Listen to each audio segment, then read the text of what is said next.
12 గంటలకు 1కి కూడా కోర్టు ఓపెన్ చేసి జడ్జిలు కూర్చొని ఒక హక్కులు ఉల్లంఘన జరుగుతుందని చెప్పి ఆర్నబ్ గోస్వామి లాంటి వాళ్ళని వినడం జరుగుతుంది.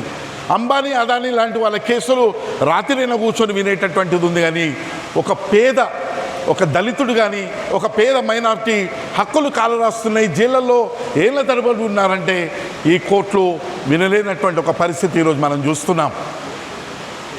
అనేక మంది ఈరోజు జైళ్ళల్లో ఆదివాసీలు ఉన్నారు, మైనార్టీలు ఉన్నారు, ఉద్యమకారులు ఉన్నారు, వామపక్ష భావజాలంతో ఉన్నటువంటి వాళ్ళు కూడా ఈరోజు జైళ్ళల్లో బెయిలు లేకుండా ఉండేటటువంటిది.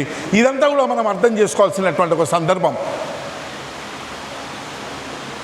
ఎందుకంటే ఉద్యమించేటటువంటిది ప్రజాస్వామిక హక్కు. Right to organise, right to struggle is the basic fundamental right.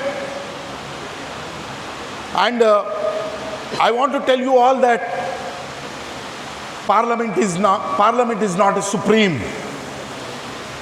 మీ అందరికీ చెప్పేది ఏంటంటే భారత రాజ్యాంగం, ఈ Samvidhan is the supreme of this country అనేటటువంటిది మనం అందరము గుర్తుంచుకోవాల్సినటువంటి విషయం.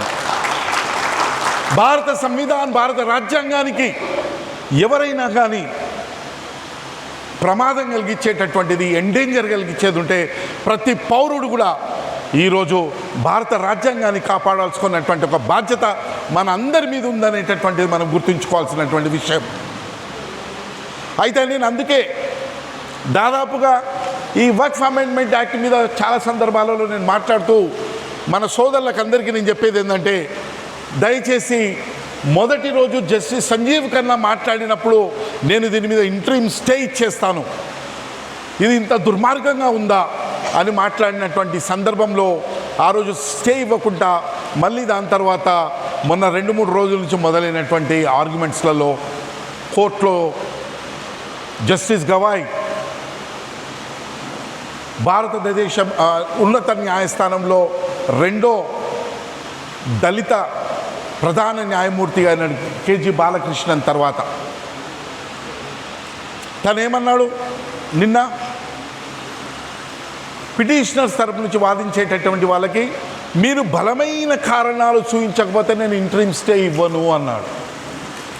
అంతకన్నా ముందు justice Khanna no I'm going to grant the interim stay అన్నాడు. నేను ఇంటరిమ్ స్టే గ్రాంట్ చేస్తా అంటే ప్రాధేయపడ్డారు, కేంద్ర ప్రభుత్వ లాయర్లు ప్రాధేయపడ్డారు, మాకు 1 వారం రోజులు టైం ఇవ్వమని. మొన్న ఈ బెంచ్ ఏమన్నది, నాకు బలమైన కారణాలు చూపించింది నేను ఇవ్వలేను అన్నాడు. బలమైన కారణాలు మన లాయర్లు నిలబడి వాదించినటువంటి వాళ్ళు పదే చూపించడం జరిగింది. అయినా కానీ ఇంటరిమ్ స్టే రాలేదు.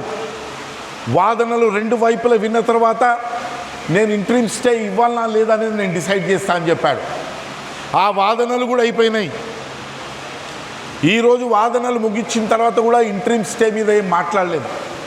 ఇంటరిమ్ స్టే ఇవ్వాలా లేదనేటటువంటిది వాళ్ళు తాత్కాలికంగా రిజర్వ్ చేసుకున్నటువంటి ఒక పరిస్థితి ఉంది. అందుకే భాइयों मैं एक बात आपको सबको बताना चाहता हूं कि ఈ భారతదేశ చరిత్రలో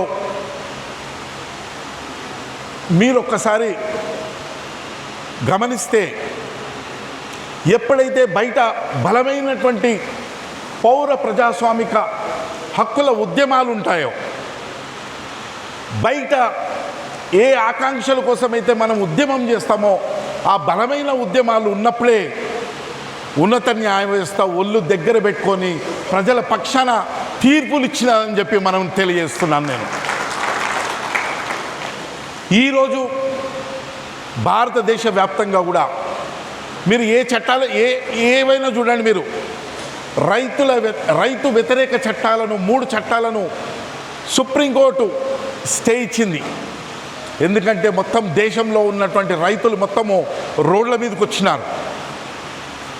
తిండి ఆహారం మానేసేసి ట్రాక్టర్లతోటి రోడ్ల మీద బ్లాక్ చేసుకొని రోజుల తరబడి కూర్చొని ఆ రైతు బిడ్డలు అనేక మంది అమరులై చనిపోయినా కానీ చలిలో కూర్చొని ఈ రైతు చట్టాలు ఈ రైతు వ్యతిరేకమే కాదు ప్రజా వ్యతిరేకం అని చెప్పి మాట్లాడినందుకు సుప్రీంకోర్టు గజగజ వణికి 1 రోజులనే వాదన లేకుండా ఇంటరిమ్ స్టే ఇచ్చింది. అవి కోల్డ్ స్టోరేజ్లో పడిపోయాయి. అదే రకంగా ఈరోజు కూడా నేను చెప్తున్నాను, దేశవ్యాప్తంగా కులాలకు అతీతంగా, మతాలకు అతీతంగా ఈరోజు ప్రజాస్వామికవాదులు, ముస్లిమేతరులు ప్రతి ఒక్కరు కూడా ఈ వక్ఫ్ అమెండ్మెంట్ 2025 యాక్ట్ ఎట్లా ప్రజా వ్యతిరేకం అని చెప్పి, రాజ్యాంగ స్ఫూర్తికి ఎట్లా వ్యతిరేకం అని చెప్పి, ప్రజాస్వామిక హక్కులకు ఎట్లా వ్యతిరేకం అని చెప్పి పెద్ద ఎత్తున మాట్లాడడం జరుగుతుంది. ఈరోజు ప్రజలలోకి వెళ్ళిపోయింది. అందుకే ఇది ఈరోజు నేను చెప్పేది ఏంటంటే, న్యాయ వ్యవస్థను నమ్ముకొని మనము మన ఇళ్లలో కూర్చోకూడదు.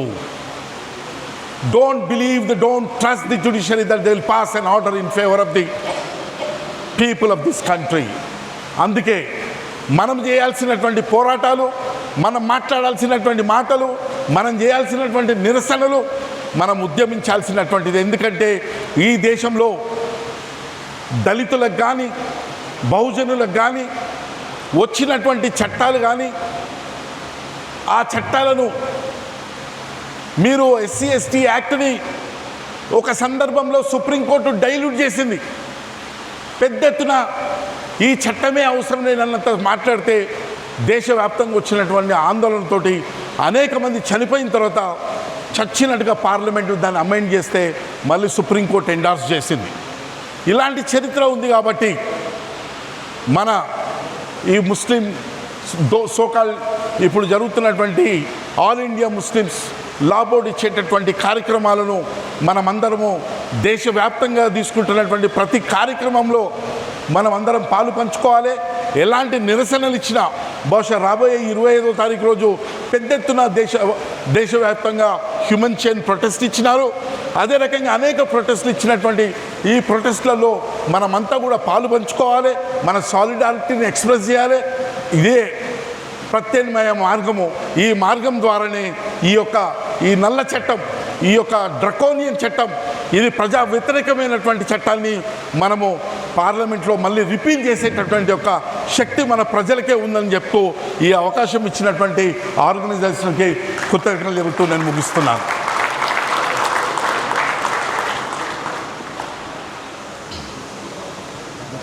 Thank you very much.